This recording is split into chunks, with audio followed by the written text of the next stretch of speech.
তোমার রব কি বলে জানো? তুমি যাকে আমার চাইতে বেশি ভালোবাসবে, আমি তাকেই তোমার কাছ থেকে দূরে নিয়ে যাব আর তোমাকে বড্ড একা করে রাখবো। তিনি আরো বলেন, কখনো বলবে না যে তাকে ছাড়া আমি বাঁচবো না, কিন্তু আমি তোমাকে তাকে ছাড়াই বাঁচাবো। পিছনে স্বভাবে কেড়ে নিয়ে তোমাকে দিব্যি সামনে এগিয়ে নিয়ে যাব। তুমি কি দেখো নি, ঋতুরাও যে 2 মাস পর পর বদলাতে থাকে, ছায়া দেয়া গাছের পাতাও তো শুকিয়ে যায়, আর যখন সবর হারিয়ে ফেলে তখন ঝরে পড়ে। কিন্তু তোমার রব তো ধৈর্যশীল ও পরম দয়ালু। তিনি তো সেই ঝরে যাওয়া পাতার ঢাল থেকেও সবুজ পাতা গজান।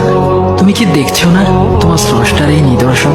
যে মানুষটাকে তুমি নিজের জীবনের চাইতেও বেশি ভালোবাসতে, সেই মানুষটাও একদিন অচেনা হয়ে যায়, তোমার মন ভেঙে যায়, এমনকি বন্ধু শত্রুতে পরিণত হয়, আর খানিক সময় পর শত্রু বন্ধুতে পরিণত হয়।